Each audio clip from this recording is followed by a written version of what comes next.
Assalamualaikum warahmatullahi wabarakatuh. Perkenalkan, saya Muhammad Kaila Putra Julianto dengan NPM 237007029. Di sini, saya berasal dari kelompok 3 Sistem Informasi dan pada video kali ini, kami kelompok 3 Sistem Informasi akan membahas terkait tugas yang diberikan oleh Pagenta, yaitu tugas sistem operasi.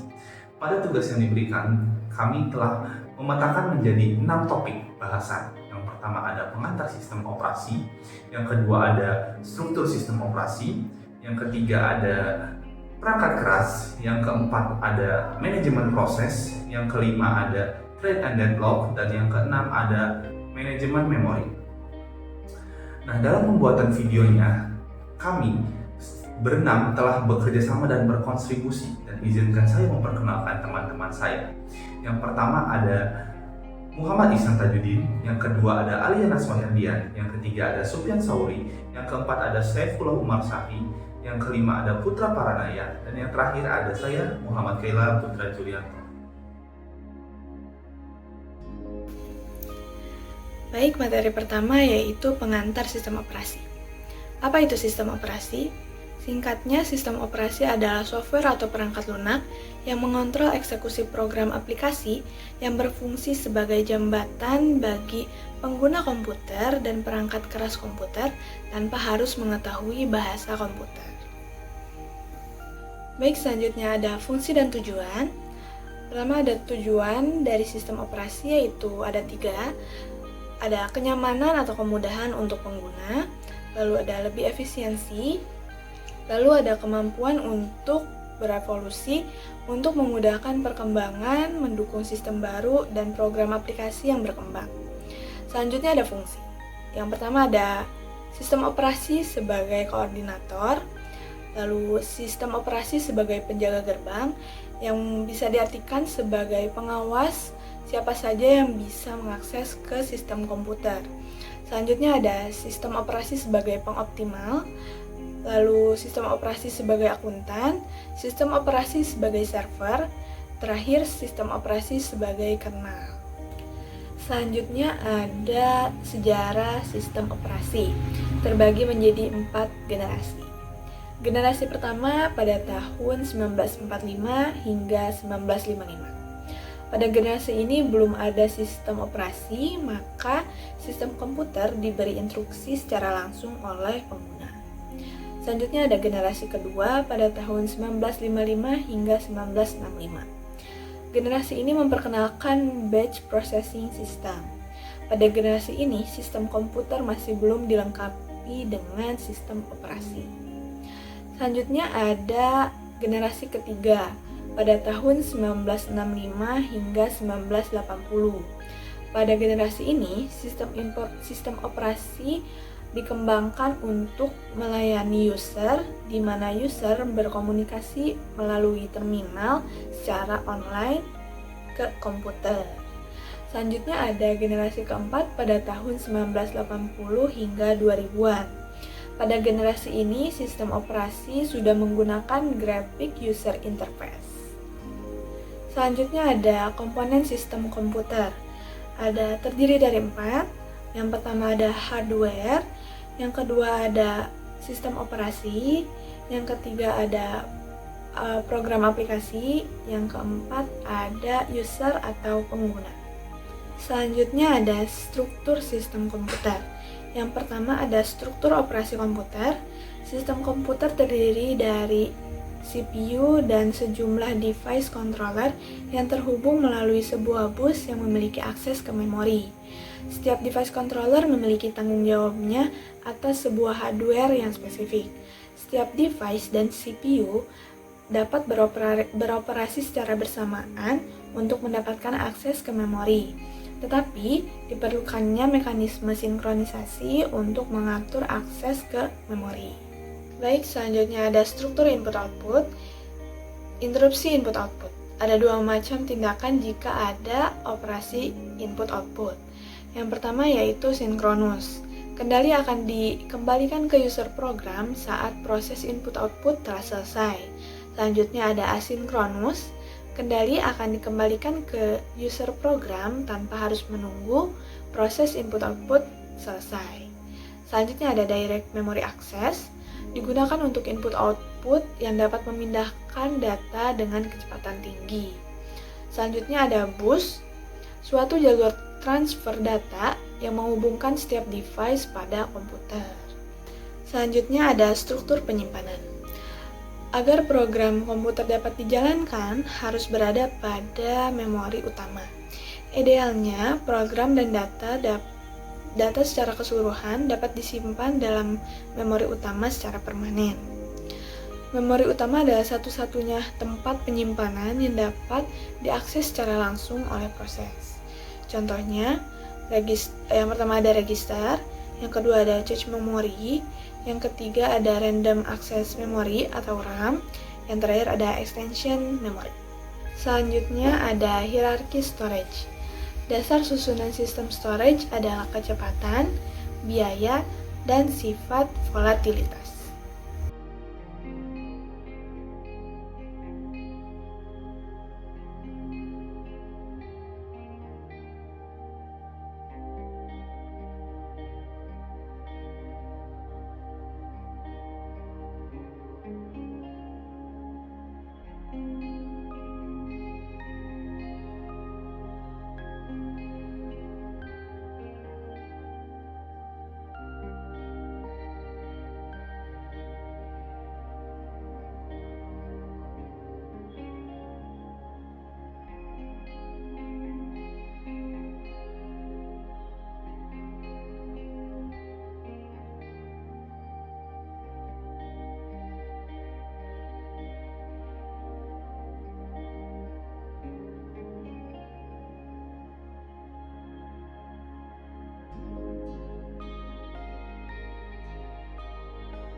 Ya, baik, yang selanjutnya masuk ke bab yang selanjutnya, yaitu tentang perangkat keras atau hardware. Nah, sebelumnya apa itu hardware? Nah, jadi hardware itu merupakan pengertian hardware ini. Jadi segala piranti atau komponen dari sebuah komputer yang sifatnya bisa dilihat. Nah, secara kasat mata. Nah, jadi bisa diraba dan juga secara langsung gitu. Nah, dengan kata lain, hardware ini merupakan komponen yang memiliki bentuk yang nyata. Nah, jadi secara singkatnya, hardware ini ialah komponen fisik yang dari komponen contohnya tersebut bisa berupa CPU, RAM, hard drive, dan juga lain sebagainya. Nah, selain itu juga hardware ini atau perangkat keras ini berfungsi untuk mendukung segala proses dalam komputerisasi dan juga bekerja sesuai perintah yang kita tentukan. Nah, tentukan tersebut juga penggunaannya atau tidak sering disebut dengan brainware gitu. Nah, selain pengertian atau definisi dari perangkat keras tersebut, ada juga fungsi hardware dan juga secara umumnya. Nah, yang pertama yaitu menerima output. Nah, jadi beberapa alat atau khusus untuk menerima masukan dari pengguna dan juga mengubahnya menjadi informasi baru. Nah, contohnya adalah layar sentuh. Contohnya, layar sentuh yang bisa kita gunakan dengan menyentuhnya untuk memberikan perintah pada perangkat seperti tablet atau ponsel. Nah, seperti itu. Nah, ketika kita menyentuh layar atau alat ini akan membaca sentuhan kita dan mengubahnya menjadi perintah yang dijalankan. Nah, lalu ada juga pemindai sidik jari atau fingerprint. Nah, yang bisa membaca pola atau sidik jari kita untuk memastikan identifikasi kita. Nah, misalnya saat membuka kunci ponsel. Nah, alat ini juga mengubah gambar sidik kita menjadi informasi yang bisa diproses oleh sistem. Nah, selanjutnya yaitu masih dalam menerima input. Nah, jadi ketiga itu kan tadi yang pertama adalah layar sentuh, yang kedua ada pemindai sidik jari, dan yang ketiganya pemindai kode batang. Nah, jadi yang ketiga ini, pemindai kode batang ini juga digunakan untuk membaca kode yang ada di barang-barang di toko. Nah, saat kode dipindai, alat ini mengubah gambar kode menjadi informasi seperti harga atau nama barang gitu. Nah, semua alat ini membantu mengubah masukan dari kita menjadi informasi yang bermanfaat seperti itu. Nah, jadi nah, selanjutnya atau poin yang kedua, tadi yang pertama ada menerima input. Nah, poin yang kedua yaitu mengolah atau mengolah data informasi. Nah, mengolah data informasi ini setelah menerima masukan atau input dari yang di atas tadi, poin yang pertama. Input, beberapa alat di komputer punya tugas khusus. Nah, punya tugas khusus ini yaitu mengolah masukan tersebut menjadi informasi baru. Nah, jadi salah satunya penting adalah CPU. Pada CPU atau sering disebut juga otak komputer. CPU ini bertugas untuk memproses semua perintah yang kita berikan, dan juga misalnya saat kita mengetik, CPU akan mengolah huruf yang kita perintahkan atau yang kita tekan dan menampilkan di layar monitor. Nah, ada juga kartografis. Kartografis ini yang tugasnya mengolah gambar atau video supaya tampil lebih jelas di monitor. Nah, semua alat ini bekerja sama untuk mengubah masukan menjadi informasi yang bisa kita lihat atau kita gunakan seperti itu. Terus yang ketiga yaitu ada memberikan output. Tadi kan input, nah sekarang output. keluaran atau keluaran. Memberikan output. Jadi setelah informasi oleh alat tertentu, hasilnya akan ditampilkan sebagai output atau keluaran. Nah, keluaran ini yang bisa dilihat atau didengar oleh pengguna. Nah, contohnya adalah monitor layar. Monitor ini yaitu layar yang menampilkan gambar, tulisan, video segala macam yang sudah diproses oleh komputer. Nah, jadi monitor atau ini mengubah data menjadi gambar yang bisa kita lihat. Lalu yang selanjutnya ada speaker. Nah, speaker ini yang mengeluarkan suara dari komputer seperti musik atau suara-suara yang notifikasi. Speaker ini mengubah data atau mengubah suara menjadi bunyi. Nah, si bunyi ini yang bisa kita lihat atau kita dengar maksudnya. Yang bisa kita dengar. Nah, ada juga printer. Nah, printer ini digunakan untuk mencetak tulisan gambar dari komputer ke kertas. Nah, sehingga kita bisa memegang hasil cetaknya. Nah, semua alat ini jadi menampilkan informasi yang sudah diproses menjadi sesuatu yang bisa kita lihat, didengar, dan juga dipegang. Seperti itu. Nah, setelah ketiga tadi dipaparkan, yang terakhir yaitu yang keempat, ada penyimpanan dan informasi atau data informasi. Jadi output yang dihasilkan oleh komputer ini bisa disimpan ke perangkat penyimpanan sekunder.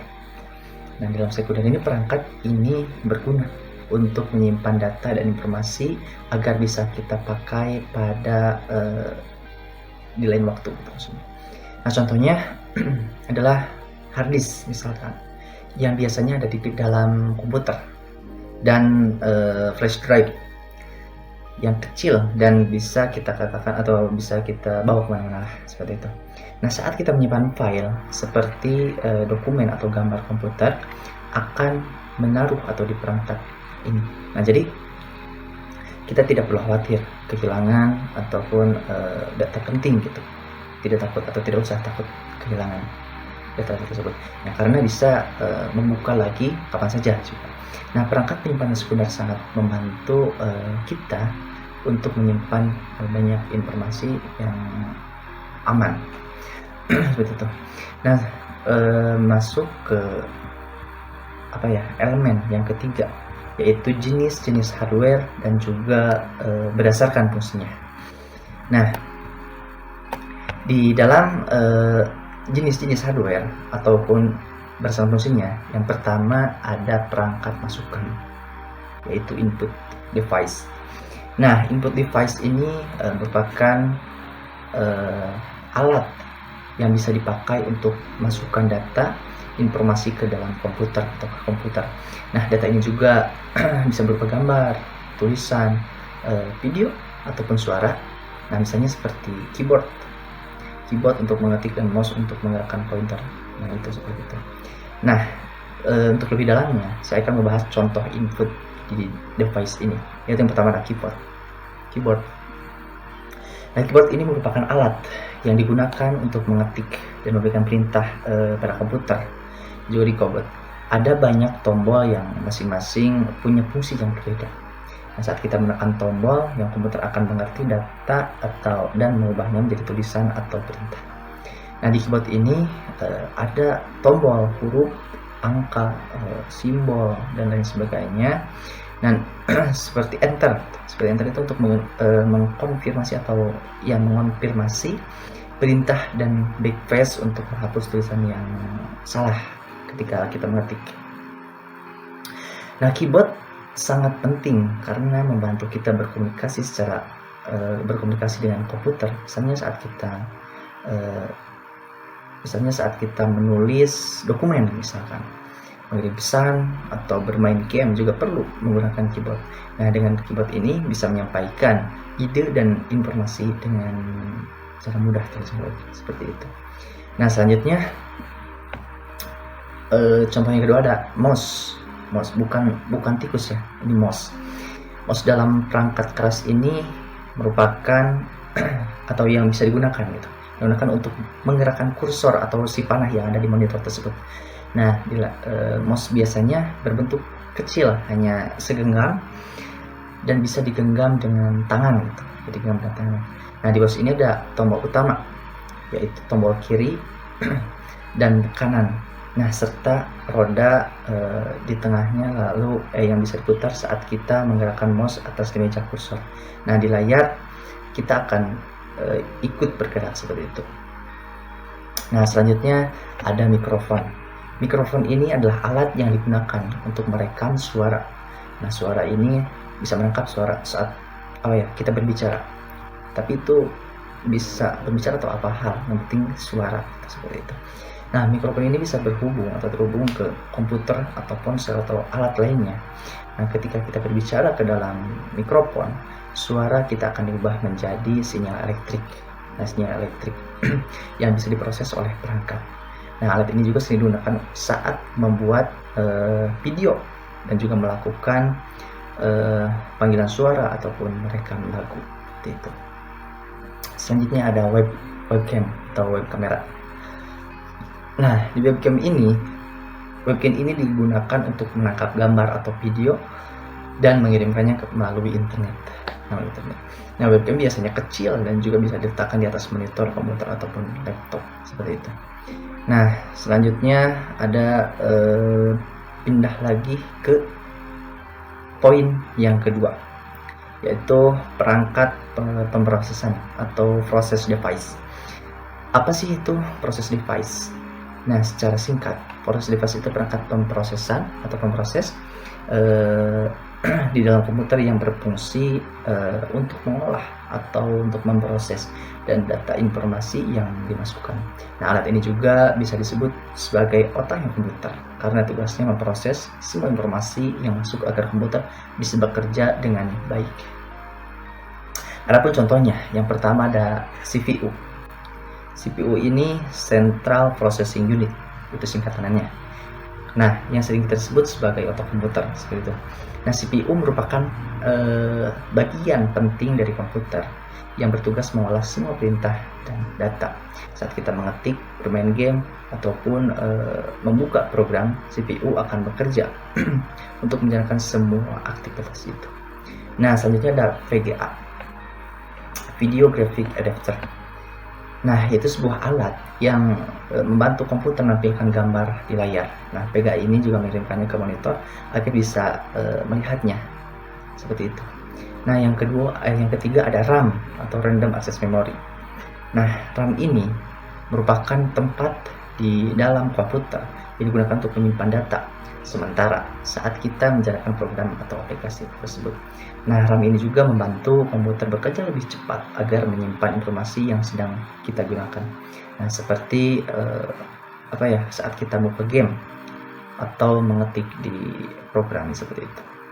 Selanjutnya ada power supply. Nah, alat ini di dalam komputer berfungsi untuk memberikan listrik semua bagian komputer. Nah, power supply ini mengambil listrik di colokan dinding. Nah, lalu mengubahnya menjadi bentuk yang digunakan oleh komponen-komponen di komputer seperti CPU, hard disk, dan monitor seperti itu. Nah, selanjutnya poin ketiga yaitu perangkat keluaran atau output device. Nah, secara pengertian selanjutnya device ini atau output device ini merupakan alat yang digunakan untuk menampilkan hasil dari data yang sudah diproses di dalam komputer. Nah, jadi hasilnya bisa berupa gambar, video, tulisan yang melalui alat seperti monitor ataupun speaker. Nah, contohnya monitor komputer. Nah, monitor komputer ini adalah layar yang digunakan untuk menampilkan gambar, tulisan, video, dan semua yang kita lakukan di komputer. Dan selanjutnya ada proyektor. Nah, proyektor ini adalah alat yang digunakan untuk menampilkan gambar ataupun video dari komputer atau komputer. Nah, jadi ke dinding atau layar yang lebih besar gitu. Nah, proyektor ini biasanya digunakan saat kita ingin nonton film, presentasi di sekolah, atau belajar bersama banyak orang seperti itu. Nah, yang selanjutnya ada printer. Nah, printer ini merupakan alat yang digunakan untuk mencetak gambar atau tulisan dari komputer ke kertas. Misalnya, kita bisa menulis sesuatu di komputer dan ingin mencetak ke dalam bentuk fisik, seperti itu. Yang selanjutnya ada perangkat penyimpanan atau storage unit. Jadi secara singkatan dari itu merupakan apa ya singkatannya? Harddisk atau hardware yang menyimpan berbagai data pribadi, seperti itu. Nah, contohnya ada harddisk. Nah, harddisk ini merupakan alat di dalam komputer yang bisa dikatakan tadi untuk menyimpan data atau file seperti dokumen, foto, video, program dan lain sebagainya, seperti itu. Yang selanjutnya yang kedua ada flash drive. Nah, flash drive ini merupakan alat kecil yang digunakan untuk menyimpan dan memindahkan data seperti dokumen foto ataupun video dari satu komputer ke komputer lainnya. Yang selanjutnya ada disket floppy atau floppy. Nah, alat ini merupakan alat penyimpanan data yang dulu sering digunakan untuk menyimpan file dari komputer. Nah, seperti dokumen ataupun gambar, seperti itu. Demikian yang dapat saya sampaikan. Terima kasih. Selanjutnya lagi ke pemateri selanjutnya. Baik, selanjutnya ada manajemen proses. Manajemen proses ini merupakan sebuah proses yang bertugas atau bertanggung jawab untuk memantau berjalannya seluruh eksekusi yang berada di dalam komputer. Manajemen proses ini merupakan aspek penting di dalam sebuah sistem operasi. Selanjutnya ada siklus hidup. Nah, si proses ini pastinya memiliki beberapa status siklus hidup. Yang pertama ada new. New ini berarti kan sebuah proses baru saja dibuat tetapi belum siap untuk dieksekusi. Nah, yang kedua ada ready. Ready ini merupakan sebuah proses yang sudah siap dijalankan oleh CPU. Nah, yang ketiga ada running. Running ini merupakan sebuah proses yang sedang dijalankan oleh CPU. Yang keempat ada waiting. Waiting ini merupakan sebuah proses yang harus menunggu ketika si proses tersebut tidak menemukan sumber dayanya. Yang kelima ada terminated. Terminated itu merupakan sebuah proses, sebuah status proses di mana si proses tersebut telah selesai dieksekusi. Selanjutnya ada aktivitas pada proses. Aktivitas pada proses ini merupakan sebuah aktivitas yang dilakukan ketika si proses tersebut sedang berjalan. Yang pertama ada penciptaan proses. Penciptaan proses ini merupakan sebuah mekanisme di mana si proses tersebut dibuat oleh sistem operasi. Yang kedua ada penghentian proses. Penghentian proses ini merupakan sebuah mekanisme di mana sebuah proses tersebut sudah selesai dieksekusi atau dijalankan. Yang ketiga ada penundaan proses.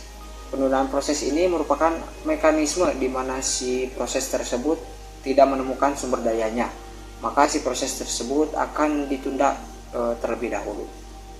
Yang keempat ada pelanjutan proses. Pelanjutan proses ini merupakan sebuah mekanisme di mana si proses akan melanjutkan proses yang ditunda tadi ketika si proses menemukan sumber dayanya. Nah, selanjutnya yang kelima ada mengubah prioritas proses. Mengubah prioritas proses ini maksudnya ketika si proses tidak menemukan sumber dayanya dengan waktu yang lama, maka sistem operasi akan mengubah prioritas untuk menjalankan sebuah proses sesuai kriteria penjadwalan proses. Yang keenam ada memblok proses. Nah, memblok proses di sini maksudnya merupakan mekanisme pada pemblokiran sebuah proses dikarenakan suatu proses tidak mengakses sumber daya yang ada. Nah, selanjutnya yang ketujuh ada menjadwalkan proses. Maksudnya membangunkan proses.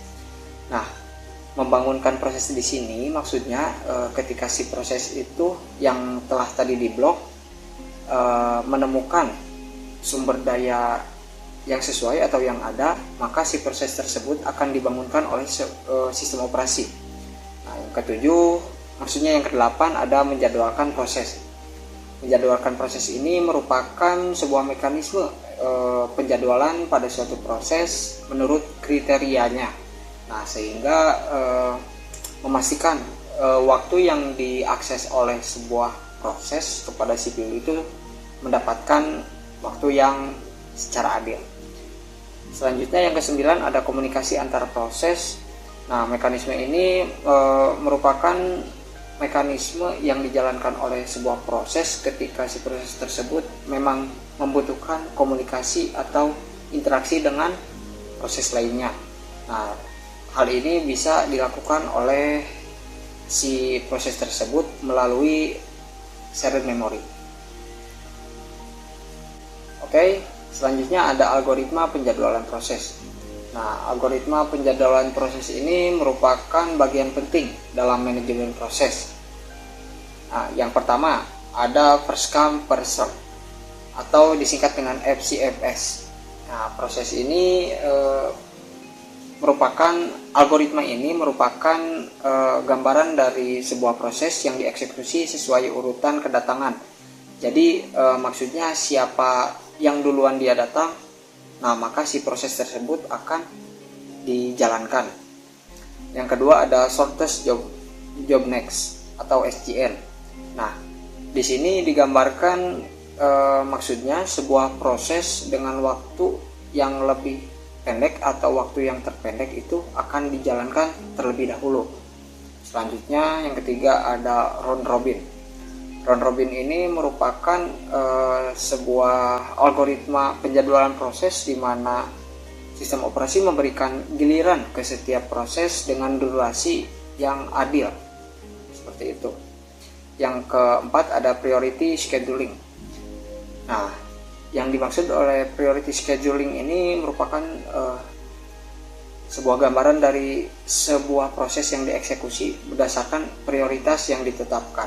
Ketika si prioritas itu lebih tinggi, maka si proses tersebut akan dijalankan terlebih dahulu. Oke, selanjutnya ada manfaat manajemen proses. Nah, tentunya manajemen proses ini mempunyai manfaat bagi sistem operasi atau pada komputer. Yang pertama ada penjadwalan proses. Nah, sistem operasi harus memutuskan urutan mana yang akan dieksekusi sehingga si proses itu berjalan secara efektif.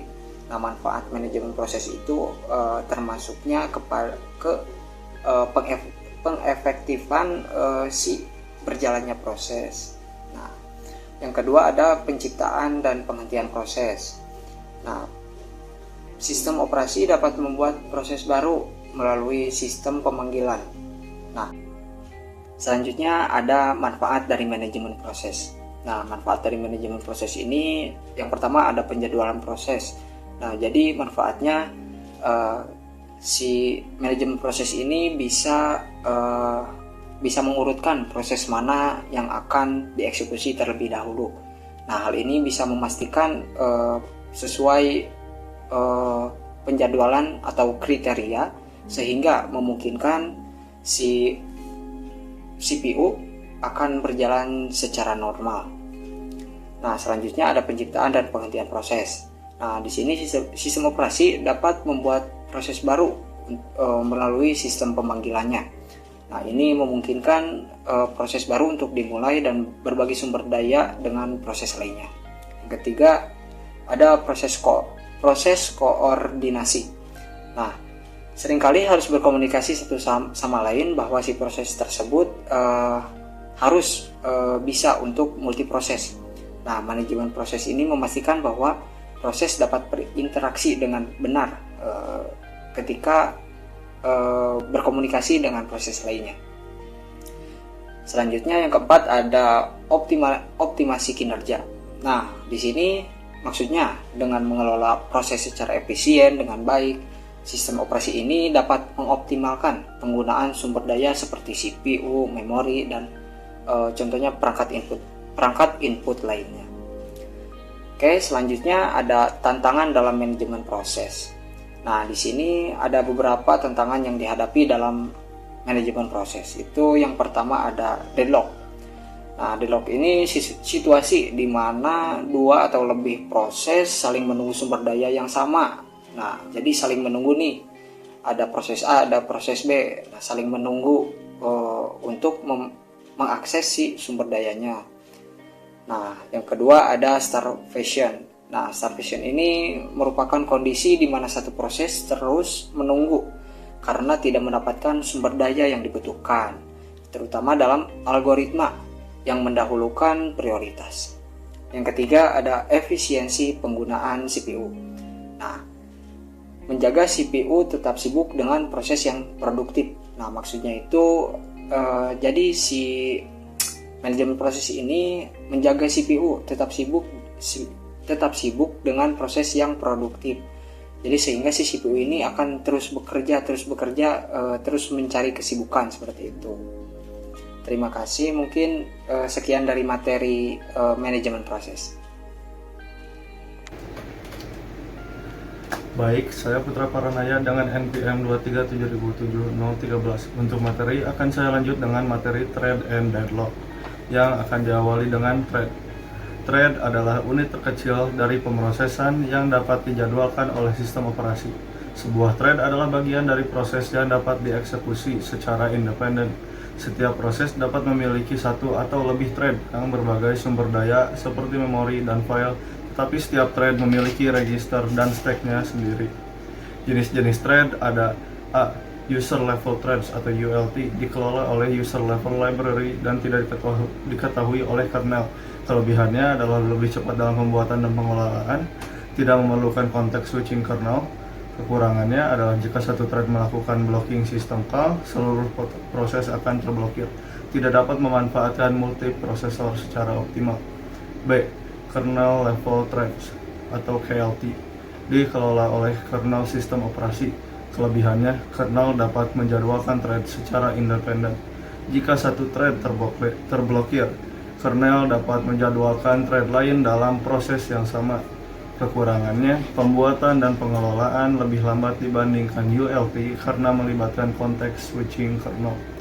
Berikut ada juga manfaat thread, yaitu A. Responsif. Aplikasi multithreaded dapat memberikan respons lebih cepat kepada pengguna karena beberapa tugas dapat berjalan bersamaan. B. Efisiensi. Mengurangi latensi dengan membagi tugas menjadi beberapa thread yang dapat dieksekusi secara paralel. C. Menggunakan sumber daya, memungkinkan penggunaan sumber daya dan CPU yang lebih efisien pada arsitektur multiprosesor. Baik, sekarang saya lanjut dengan deadlock. Deadlock adalah kondisi di mana dua atau lebih proses tidak dapat melanjutkan eksekusi karena masing-masing menunggu sumber daya yang sedang dipegang oleh proses lain. Dalam kondisi ini, tidak ada proses yang dapat melanjutkan sehingga sistem terjebak dalam keadaan tidak aktif. Ada juga penyebab deadlock, yaitu mutual exclusion. Setidaknya satu sumber daya harus berada dalam mode non-shareable. Hanya satu proses yang dapat menggunakan sumber daya pada satu waktu. Hold and wait, proses yang sedang memegang setidaknya satu sumber daya sedang menunggu untuk mendapatkan tambahan sumber daya yang sedang dipegang oleh proses lain. No preemption, sumber daya tidak dapat diambil paksa dari proses. Sumber daya hanya dapat dilepaskan oleh proses setelah menyelesaikan penggunaannya. Circular wait, ada sekumpulan proses yang sedang menunggu untuk mendapatkan sumber daya yang dipegang oleh proses berikutnya dalam siklus. Ada beberapa contoh deadlock, misalkan ada dua proses. Proses A memegang sumber daya 1 dan menunggu untuk mendapatkan sumber daya 2. Proses B memegang sumber daya 2 dan menunggu untuk mendapatkan sumber daya 1. Kedua proses tersebut terjebak dalam keadaan deadlock karena masing-masing menunggu sumber daya yang dipegang oleh satu sama lainnya. Nah, ada juga beberapa cara penanganan deadlock, dimulai dari A. Pencegahan deadlock, menghilangkan salah satu dari 4 kondisi penyebab deadlock.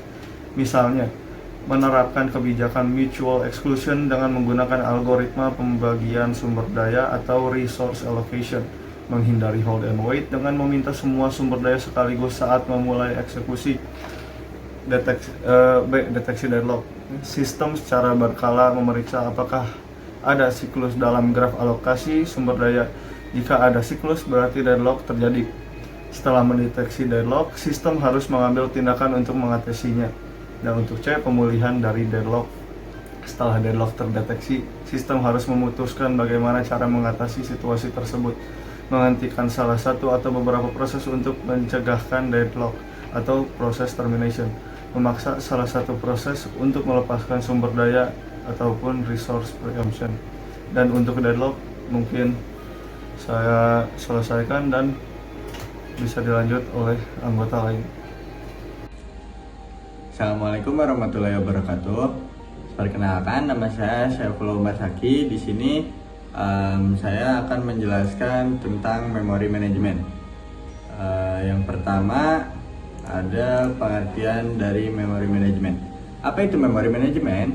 Nah, di sini memory management adalah proses pengelolaan memori komputer yang melibatkan alokasi, perelahan, dan pengaturan ulang memori untuk meningkatkan efisiensi penggunaan memori atau membuat lebih banyak memori tersedia. Sistem operasi harus memantau setiap lokasi memori untuk mengetahui apakah lokasi tersebut bebas atau sudah diisi oleh proses yang lainnya. Baik, kemudian setelah membahas tentang pengertian memory management, kita masuk ke bagian jenis-jenis teknik memory management. Di sini yang saya ketahui jenis-jenis teknik memory management itu ada 5. Yang pertama ada continuous memory management schema, atau teknik ini tuh melibatkan alokasi memori kontinu untuk setiap proses. Contohnya, sederhananya adalah array yang dimana setiap elemen array berurutan di dalam memori. Jadi maksudnya itu penyimpanannya secara berurutan dan tidak ngacak. Yang kedua itu internal fragmentation. Internal fragmentation terjadi ketika sistem operasi mengalokasikan lebih banyak memori daripada yang dibutuhkan oleh proses.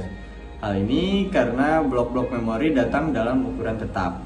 Dalam file mungkin tidak pas dengan ukuran blok tersebut. Nah, contohnya jika 2 KB dibutuhkan untuk menyimpan proses dan ruang yang tersedia adalah 6 KB, maka 4 KB yang lainnya itu akan terbuang. Dalam satu kotaknya itu kan ada 6 KB. Nah, tapi file yang akan kita simpan itu cuma ada 2 KB. Jadi ya sisanya itu akan terbuang. Kemudian selanjutnya yang ketiga ada swapping. Swapping adalah teknik di mana proses dipindahkan dari memori utama atau RAM ke penyimpanan sekunder atau disk dan sebaliknya. Hal ini dilakukan karena RAM memiliki ruang yang terbatas sehingga proses-proses harus dipindahkan secara berkala untuk membuat ruang tersedia bagi proses lain. Nah, ini tuh menyangkut dengan virtual memory. Misalnya kita membutuhkan RAM yang lebih besar untuk membuka aplikasi yang lainnya, tetapi RAM kita itu tidak cukup. Nah, untuk membuka file tersebut agar tetap bisa dijalankan, sistem operasi itu atau memory manajemennya itu akan minjem ke virtual memory yang disediakan oleh disk atau hard disk yang ada. Nah, kemudian ada segmentation. Segmentation adalah teknik di mana memori utama dibagi menjadi blok-blok ukuran variabel yang disebut segmen. Setiap segmen mewakili area fungsional tertentu dalam program, seperti fungsi, subroutine, stack, dan array. Kemudian yang kelima ada compaction. Compaction adalah teknik di mana ruang bebas dalam memori diatur ulang untuk mengurangi fragmentasi internal. Hal ini dilakukan dengan memindahkan data dari lokasi memori yang tidak terpakai ke lokasi lain untuk mengosongkan ruang bebas tersebut. Selanjutnya itu ada mekanisme pengelolaan memori. Yang pertama itu ada alokasi memori. Sistem operasi harus menentukan bagaimana membagi memori antara proses-proses yang berjalan. Mekanisme alokasi memori dapat berupa first fit, base fit, atau worst fit. Kemudian yang kedua ada perelahan memori. Perelahan memori melibatkan proses memindahkan data dari memori utama ke penyimpanan sekunder dan sebaliknya. Hal ini dilakukan untuk membuat ruang tersedia bagi proses lain. Kemudian yang ketiga ada pengaturan ulang memori. Pengaturan ulang memori melibatkan proses mengatur ulang ruang bebas dalam memori untuk mengurangi fragmentasi internal. Hal ini dilakukan dengan memindahkan data dari lokasi memori yang tidak terpakai ke lokasi lain untuk mengosongkan ruang bebas tersebut. Baik, selanjutnya itu ada file system. Nah, di sini saya mempunyai ilustrasi gambar file system.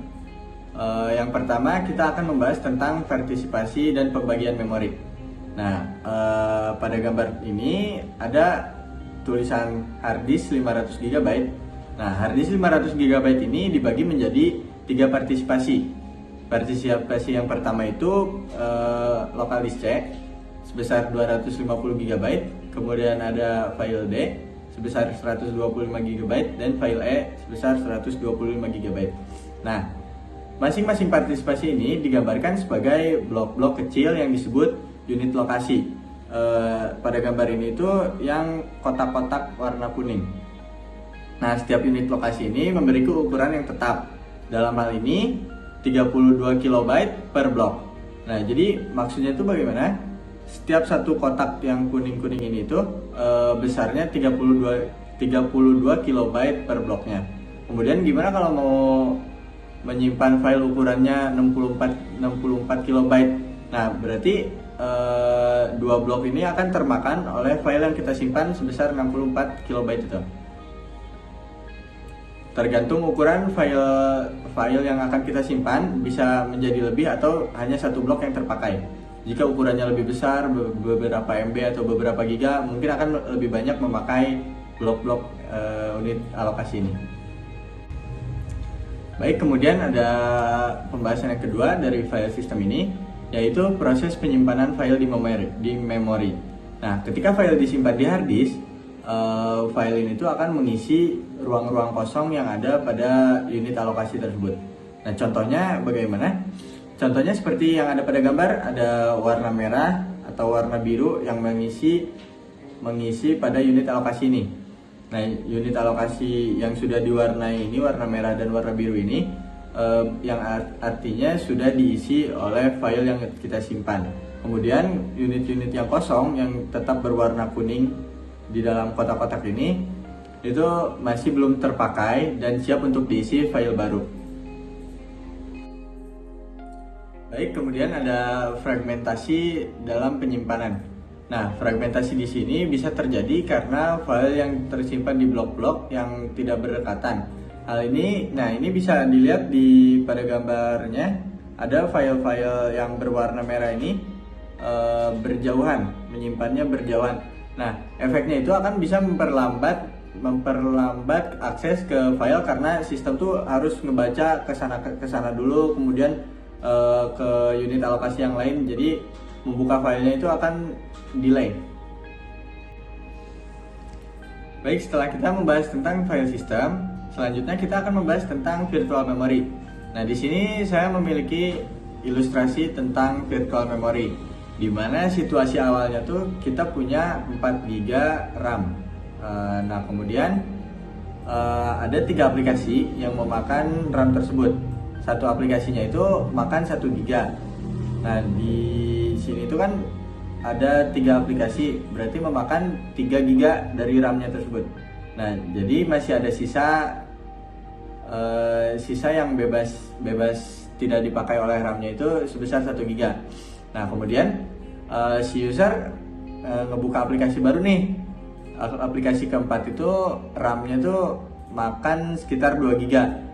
Nah, di sini kan kita cuma punya ruang RAM itu sebesar 4 GB, sedangkan kalau ditotalkan aplikasi 1 sampai 4 itu ada 5 GB. Nah, kemudian gimana? Nah, disinilah perannya virtual memory itu akan muncul. Jadi virtual memory itu meminjam walau. Nah, jadi virtual memory itu sistemnya itu meminjamkan sebagian ruangannya yang dia punya, kayak semacam hard disk atau SSD gitu, bila mana RAM yang kita punya yang ada pada device-nya itu penuh, seperti studi kasus yang saat ini. Nah, kemudian ketika RAM fisiknya tidak cukup, sistem operasi itu memindahkan aplikasi yang lagi nganggur gitu atau lagi tidak dipakai, lagi cuma ada di background aja tuh, dipindahin ke virtual memory. Karena kalau aplikasi yang lagi digunakan dipindahin ke virtual memory itu akan jadinya nge-lag karena kalau dipindahkan ke hard disk atau SSD itu kan kecepatannya nggak secepat RAM yang aslinya. Nah, Virtual memory ini digunakan untuk memperluas kapasitas memori secara sementara. Kalau di Windows itu bagiannya disebut sebagai page file, kalau di Linux itu disebut sebagai swap. Dalam kasus ini aplikasi Inggris jing. Nah jadi bila si aplikasinya yang 4 ini atau ada aplikasi yang ingin ditutup, nah aplikasi yang tadinya dijalankan di virtual memory itu akan kembali lagi ke ruang yang kosong di RAM fisiknya tersebut. Sekian presentasi yang dapat saya sampaikan, mohon maaf bila ada kesalahan, terima kasih. Cukup sekian materi yang dapat kami bahas. Kurang lebihnya mohon maaf. Wassalamualaikum warahmatullahi wabarakatuh. Saya Kai, pamit undur.